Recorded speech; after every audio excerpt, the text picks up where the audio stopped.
எம்முடைய வாழ்வில் நினைவிருக்கிறதா கபூரை நினைத்து நாம் அழுத ஒரு நாள்? எம்முடைய வாழ்வில் நினைவிருக்கிறதா குர்ஆனுடைய வசனத்தை நினைத்து நாம் அழுத ஒரு நாள்?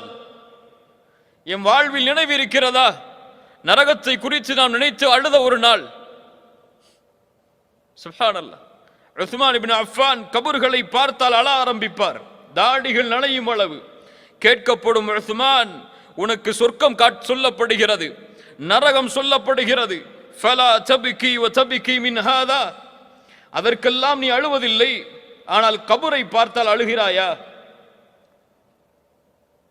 உஸ்மான் இப்னு அஃபான் ரலியல்லாஹு அன்ஹு அவர்கள் சொன்னார்கள், ஒவ்வொரு முஃமினுடைய உள்ளத்திலும் ஆழமாக பதிய வேண்டிய ஒரு செய்தி அது. இன்ன ரசூலல்லாஹி ஸல்லல்லாஹு அலைஹி வஸல்லம் قال ஸல்லல்லாஹு அலைஹி வஸல்லம் சொன்னார்கள், இன்னல் கப்ர அவ்வலு மன்சிலின் மின் மனாசிலில் ஆகிரஹ், கபர் என்பது மறுமையுடைய வீடுகளில் முதல் வீடாகும். ஃபஇன் நஜா மின்ஹு ஃபமா பஅதஹு ஐஸர மின்ஹு, அதில் ஒருவன் வெற்றி அடைந்தால் அதற்கு பிறகுள்ள வாழ்வு அனைத்தும் எளிதுதான் அவனுக்கு. வஇல்லம் யன்ஜு மின்ஹு ஃபமா பஅதஹு அஷத்து மின்ஹு, யார் ஒருவன் அதில் வெற்றி அடையவில்லையோ, யாருக்கு கபருடைய வாழ்க்கை சிரமமாகி விடுகிறதோ, அதற்கு பிறகு அவன் வெற்றி அடைவதென்பது சாத்தியமில்லாதது, அது சிரமமாகிவிடும்.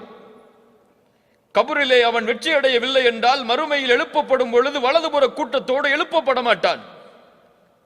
கபரிலே வேதனை என்றால் மறுமையில் எழுப்பப்படும் பொழுது அரிசின் நிழலிலே ஒன்று கூட்டப்பட மாட்டான். கபரில் வெற்றி அடையவில்லை என்றால் வலது கரத்தில் நாளை மறுமையிலே ஏடுகள் கொடுக்கப்படாது. கபுர் அதுதான் முதல் வீடு.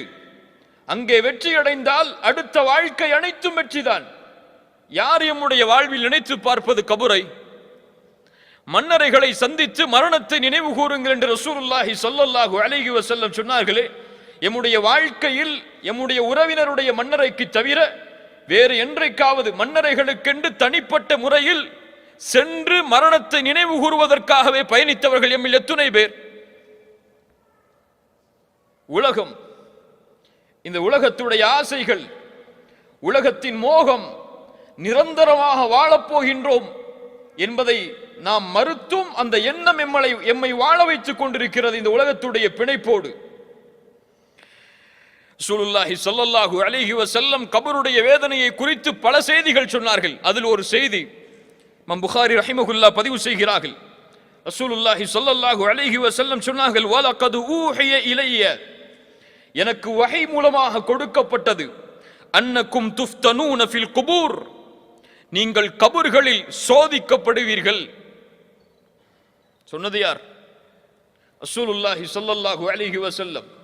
கபர்களில் நீங்கள் சோதிக்கப்படுவீர்கள். எப்படி? ஃபித்னத்து தஜ்ஜாலை போன்று நெருக்கமான சோதனையாக அது அமையும். ரசூலுல்லாஹி ஸல்லல்லாஹு அலைஹி வஸல்லம் சொன்னார்கள், ஆதம் படைக்கப்பட்டதிலிருந்து மறுமை வரும் வரை இந்த பூமியிலே வரக்கூடிய சோதனைகளில் பெரிய சோதனை மஸீஹு தஜ்ஜாலுடைய சோதனை. இந்த மஸீஹு தஜ்ஜாலுடைய சோதனைக்கு நெருக்கமாக கபரில் நீங்கள் சோதிக்கப்படுவீர்கள். அல்லாஹு அக்பர். உமர் இப்னு கத்தாப் ரலியல்லாஹு அன்ஹு அதன் காரணமாகத்தான் சொன்னார்கள், ஹாசிபு அன்ஃபுஸக்கும் கப்ல அன் துஹாசபு, அல்லாஹ் உங்களை விசாரிப்பதற்கு முன்னதாக நீங்கள் உங்களை விசாரித்துக் கொள்ளுங்கள். அந்த கபரின் வீட்டை இந்த உலகத்திலேயே நீங்கள் அலங்கரித்துக் கொள்ளுங்கள். கபர் கட்டப்படுவது இங்கே எம்முடைய அமல்களால், அது அலங்கரிக்கப்படுவது எம்முடைய அமல்களால், எம்முடைய நாட்களால். கண்ணியத்துக்குரியவர்களே, இன்னும் எத்தனை ஆண்டுகள் வாழப்போகிறோம் இந்த பூமியில்? கொஞ்சம் உணர்ந்து பாருங்கள்.